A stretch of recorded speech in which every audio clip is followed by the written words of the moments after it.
కనంగానే నెల కూడా తిరగదు. విన్నావా?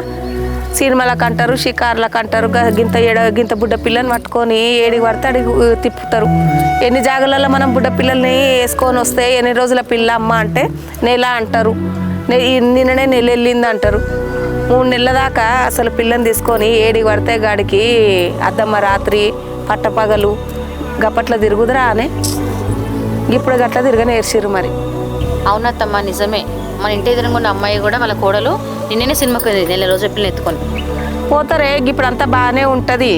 వాళ్ళకు ఇప్పుడు ఏం తెలియదు, ఉడుకు రక్తం కదా. 40 ఏళ్ళు వచ్చినాయి అనుకో, మాడ నొప్పి విన్నవా, మెడ నొప్పులు. 50 ఏళ్ళ కూడా కావు, పండ్లన్నీ లూజ్ అయిపోతాయి, పండ్లు ఊసిపోతాయి 50 ఏళ్ళకే. ఇంకేముందే, నడుముల నొప్పి అంటారు, ఆ నొప్పి అంటారు, ఈ నొప్పి అంటారు. ఇప్పుడు ఏది పాటించకపోతే అప్పుడు అవన్నీ గుడవలసి వస్తుంది. విన్నావా? అందుకోసమే బాలంతా తీరిగి ఉండాలి. ఇప్పటోళ్ళు బాలంతలలాగా ఉండుమని అంటే కూడా ఇప్పుడు పాతకాలము చాదస్తము అని తీసి పారేస్తారు. కానీ శరీరం చాదస్తం కాదు కదా, మనిషి చాదస్తం కాదు కదా, మనిషికి వచ్చే నొప్పులు చాదస్తం కాదు కదా. మరి గవ్వెందుకు గమనించారో ఏమో మరి నాకు అర్థమైతలేదు.